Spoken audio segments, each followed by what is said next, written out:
This is a true story about an Italian bank that keeps cheese in its vault. Nothing here is hard. The pace stays slow and even. Notice the moment a wheel of cheese turns into money. Let's take a look. One quick note before we start. Every image you will see here is an illustration, not a photograph of the bank. Picture a bank vault in northern Italy. There is no gold inside.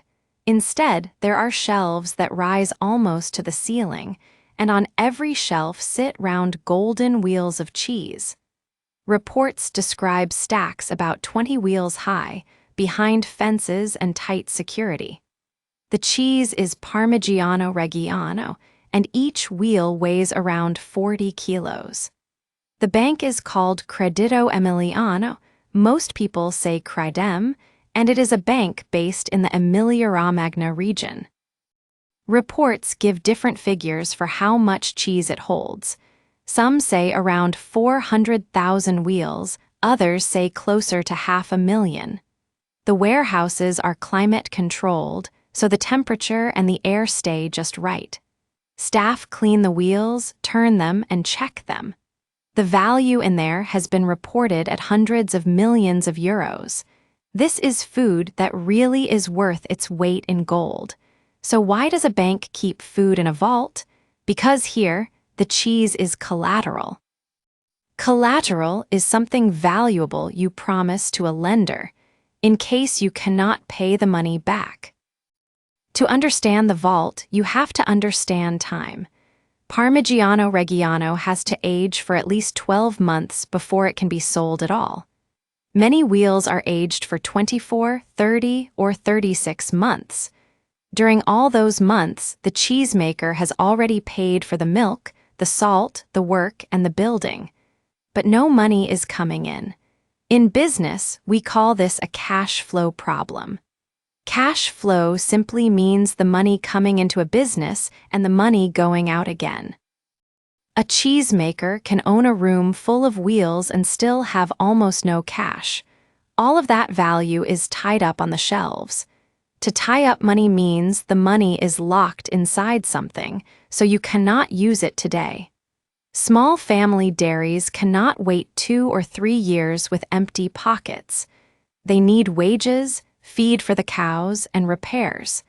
So they take out a loan. To take out a loan means to borrow money from a bank and agree to pay it back later. Here is how the arrangement works. Records say the bank has accepted cheese in this way since the 1950s through a storage company that it owns. A cheesemaker brings young wheels to the bank's warehouse. The bank stores them, ages them, and looks after them.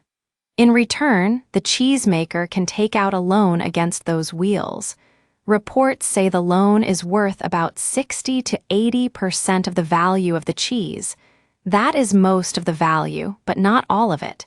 And the gap matters. The gap is there so that the bank still has room if prices fall. That gap is a safety net. A safety net is something that protects you if things go wrong. There is a second gift hidden in this deal, too. Reports say the dairy also avoids the cost of building and running its own aging store. Then, when the wheels are finally ready, the cheesemaker sells them and pays off the loan. To pay off a loan means to finish paying back everything you owe. Now, a bank can only lend against collateral that it can measure. So how do you measure a wheel of cheese? With a hammer and with your ears. At 12 months, inspectors sent by a group of producers test each wheel. They tap the hard crust with a small hammer and listen carefully. A healthy wheel answers with a clean, even sound. A wheel with a hole or a crack inside answers with a dull one. Wheels that pass are marked on the crust with a hot iron, and that mark stays with the cheese for the rest of its life. Think about what this means for the bank. The mark is a promise that the collateral is real. It turns a heavy object into something a lender can trust. And here is the surprising part. Most collateral loses value while the loan is running. A car gets older and cheaper every month. This cheese does the opposite. It ages to perfection, it improves slowly over time until it is just right, and month by month it comes closer to being worth its weight in gold. Let's look at what is actually sitting on those shelves. Parmigiano Reggiano can only be made in a small area of northern Italy, around Parma, Reggio Emilia, Modena, part of Bologna, and part of Mantua. In Europe, the name is protected by law, so cheese made outside that area cannot be sold under it. The recipe itself is very short. Raw cow's milk, salt, and rennet, which is the ingredient that makes the milk turn solid. Nothing else is added. One wheel takes roughly 550 liters of milk and finishes at about 40 kilos. Then it sits and waits and slowly changes.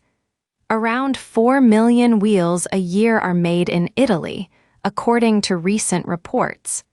The bank holds only a small share of them, and even a small share fills a warehouse. Time is the one ingredient a cheesemaker cannot buy. The bank's cheese business is about 70 years old. The cheese itself is far older. It is generally said that this style of cheese was developed in the Middle Ages on farms run by monasteries on the plains between Parma and Reggio Emilia. They were not trying to create a luxury. They were trying to solve a practical problem. Milk goes bad very quickly, and they needed food that would keep for years. So they made a cheese hard enough and dry enough to survive. One of the earliest written records is a document drawn up in Genoa in 1254, which mentions cheese from Parma. Records describe a house in Genoa that was sold in a deal which included a yearly supply of cheese from Parma. So, 700 years before the vault, this cheese was already being traded against property.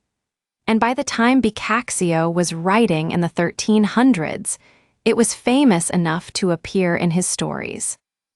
Language Spotlight Part 1. Let's look at collateral and take out a loan. When you take out a loan, you borrow money and you promise to pay it back. The lender usually wants collateral, something valuable that they can keep or sell if you do not pay.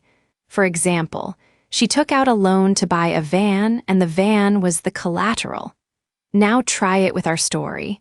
The dairy took out a loan, and the cheese was the collateral.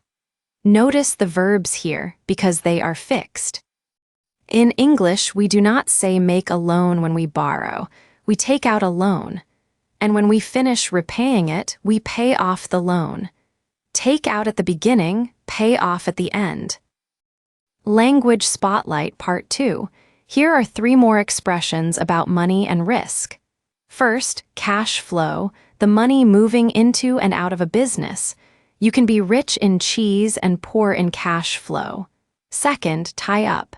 If your money is tied up in stock, you own something valuable, but you cannot spend it today. Third, a safety net, anything that catches you if things go wrong. The bank lends less than the cheese is worth, and that gap is its safety net. And finally, the phrase people often reach for when they describe this vault, worth its weight in gold. If something is worth its weight in gold, it is extremely valuable.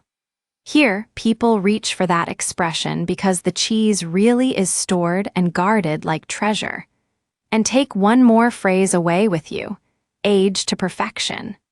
If something ages to perfection, it improves slowly over time until it is just right, which is what those wheels are quietly doing on the shelves, month after month. Now here is one idea worth thinking about. We usually treat waiting as a cost. Waiting is the boring part, the empty space between the work and the reward. But in this corner of Italy, the waiting is the product. Those months of aging are not a delay before the cheese has value. They are how the cheese gets its value. The wheel ages to perfection, and the longer it waits, the more it is worth. That is exactly why a bank can build a business on it. Normal collateral falls in price while the loan is running, so a lender is always in a quiet race against time. Here, time is on the lender's side instead. And notice the long line running through this story.